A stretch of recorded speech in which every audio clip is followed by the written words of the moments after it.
Ons is vandag by KKS se Boeredag. So, ons kyk 'n bietjie na al hulle verskillende lucerne cultivars. Bernard gaan ons 'n bietjie meer vertel hoe werk hierdie program en jy sommer 'n bietjie hoor wat se waarde gaan hulle vir jou toevoeg in die toekoms. Dis hy, goeiemôre julle. Welkom hier so by Agroforce. Dis die beste vir laaste, né? Hierdie praatjie is ongelukkig die langste een ook. Ons gaan so 40 minute, uur en dan stap ons almal lekker saam in die bultop. Ja. Okay, nee, baie welkom hier by ons lucerne proef julle. Ons gaan vandag 'n bietjie lucerne gesels, kyk na dormansies, wat ons meet, wat ons proef.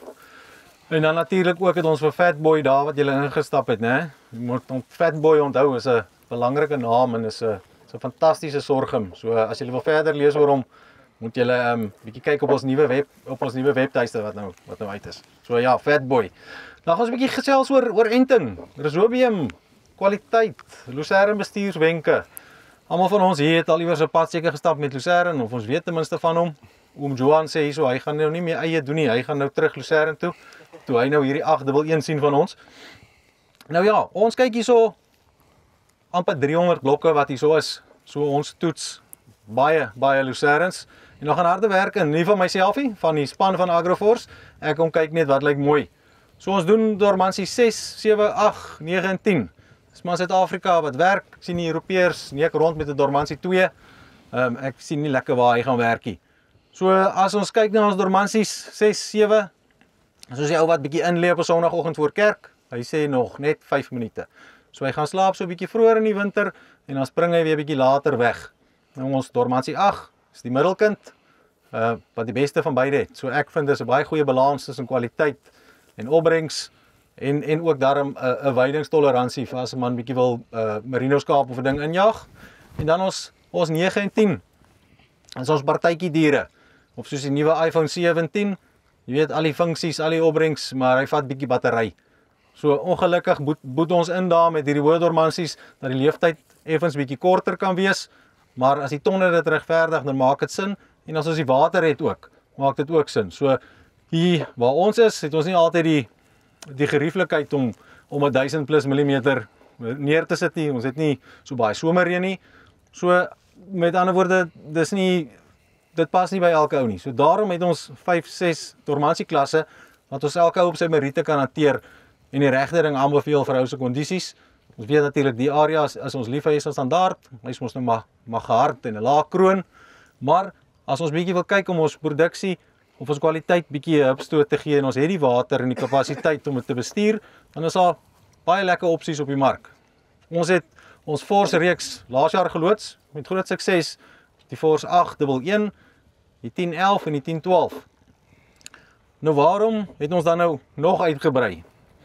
Daar's ander areas in die land, julle weet buurman tot buurman verskil die grond. So ons het nou vanjaar die Alphatech reeks ook geloods. Alphatech 821 en 921.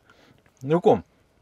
Want ons het gesien, daar's kondisies, ek vat sommer Appington vir 'n voorbeeld waar ons verskriklike warm dae het, koue nagte, baie van die ouens sukkel met blaarverlies met hierdie drastiese temperatuurverskille.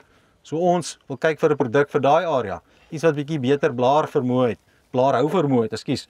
En dan ook bietjie dunner stingels. So as ons kan tyd wen op ons baaltyd van waar hulle lê op die grond, as ons 'n dag kan wen, maak dit soveel beter. Het sy daar nou reën onvoorspel opkom en ons kan vinniger van die land afkom. Dit is 'n wen-wen.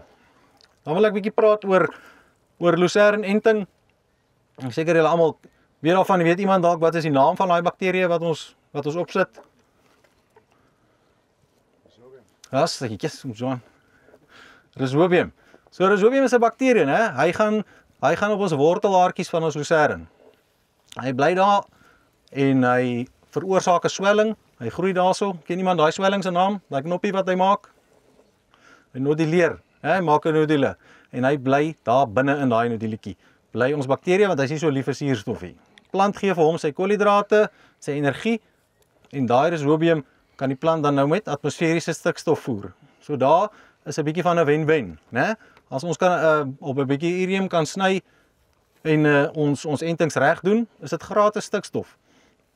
Soos as jy vir jou skoonma, as jy mooi na haar kyk, en jy bederf 'n bietjie by die huis, dan gaan sê vir jou gratis die wasgoed was. En dan is dit baie lekker. Ons almal happy.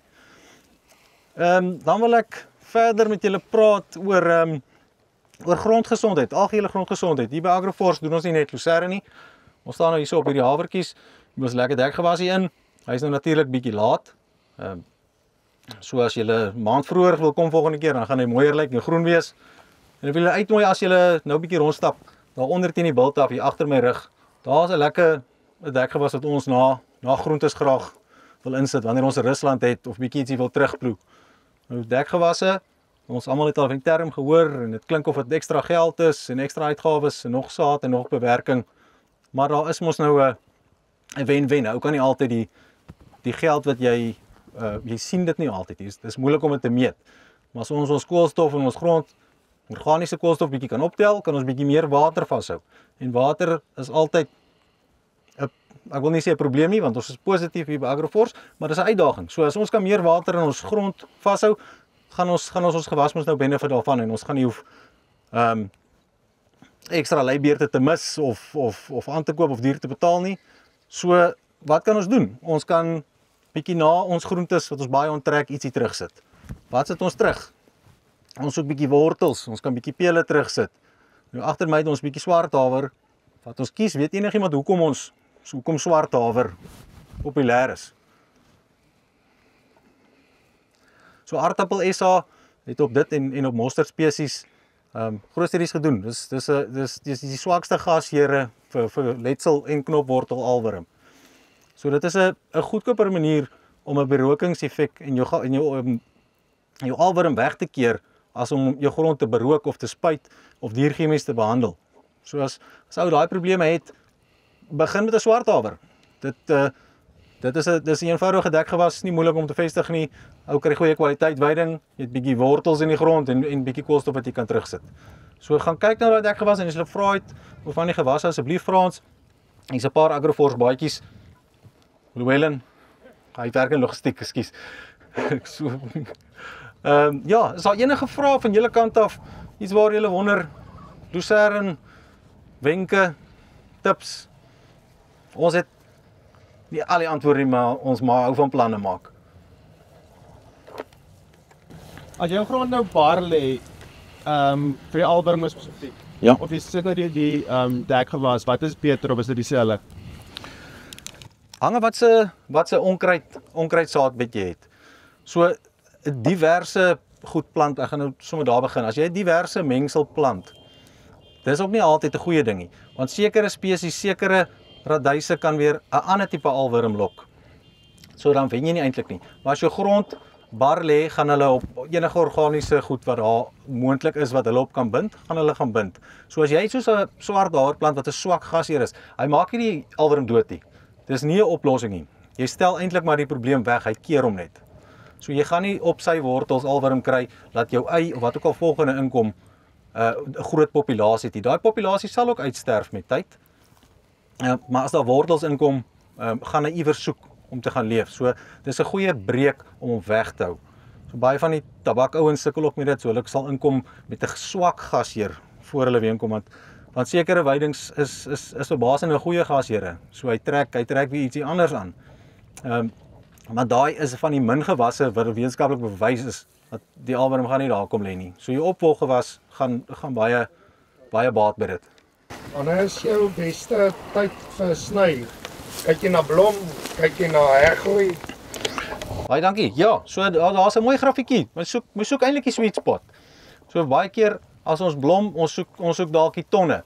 So in die ou dae het almal geglo 10% blomwasse was 'n goeie tyd. Ons probeer nou op dae eerder sny. So in jou warm somerdae hou hom eerder konstant op 21 tot 24 dae en in die kouer maande pas ons hom bietjie aan nader na 30 dae toe. So 21 dae wat ek nou genoem het is maar 'n basiese riglyn. So daar's 'n goeie Afrikaanse spreekwoord, die oog van die meester maak die perd vet.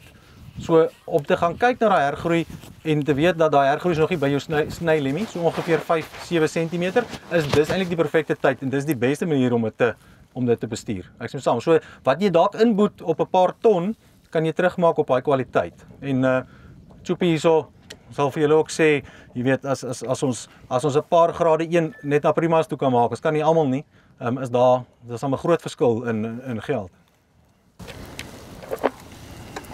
Correct. By die inenting van Lucerne saad, hoe lang het jy tydperk van inenting tot wat hy moet nat word sproei word? Hoe lang lewe daai Leeftyd. Ja, so dit is 'n uitdaging. So jy sal sien as jy enstof koop, daai raklewe is gewoonlik nie langer as 6 maande nie. So ons probeer eintlik maar die dag wat jy plant om hom so gou as moontlik in die grond te kry. Want sodra hy oop is, suurstof. Rhizobium hou nie van suurstof nie. So dit is nogals iets wat hom vinnig kan doodmaak. Maar hy geënt is dan hoe lank tot hy moet water? Tot hy water kry, so gou as moontlik. Ja, die crux is met daai goed omdat dit 'n lewendige ding is. En die probleem is ons is lui. Dan wil ons goed voor die tyd gaan ent en daar's 'n sak en ek moet net plant en dan gaan ons. Maar jy gee letterlik vir die volgende 4 jaar gee jy jou stikstof daarso. Dis wat jy doen. En ek dink ons is baie En die volgende vraag, daai rhizoms, hoe lank lewe dit in die grond? Sê met 'n bevestigde lucerne, bly dit nie tot mate daarso vir die volgende aanplanting?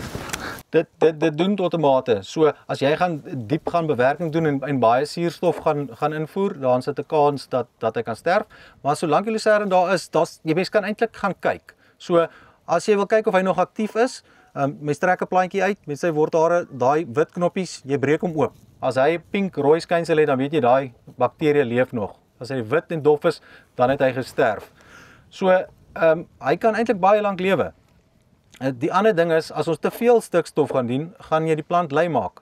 So daai bakterie kom agter, maar ek hoef nie meer te bind nie, hier's genoeg stikstof. So dan verloor 'n ou weer daai voordeel van verniet stikstof wat jy eintlik kan baat. So miskien nog op die bemesting, kaliums en fosfate is die ander twee wat Lucerne baie voorlief is. So as ons fosfate reg is, dan gaan hy ook help met daai rhizobium, want ons wortels gaan sterker wees, ons gaan meer syhare hê, so daai wisseling tussen die rhizobium wat vat en gee, is gesonder. En ons kaliums help nie vir ons selwand. So as ons selwande sterker en groter is, sal beter waterwisseling, ons het 'n gesonder plant, ons het minder siektes, op 'n van die dag kan ons baat met 'n beter kwaliteit ook, en beter kwaliteit, 'n paar ekstra rande. So dis Bernard van Agroforce. Okay, as jy belangstel, lucerne, of wil jy dalk 'n cultivar of 2 daar by jou toets, daai het goeie eerste kere gaan, linkie bo of hier onder, kom met hulle in kontak, en ek is seker daarvan, hulle gaan die regte een vir jou plaas hê.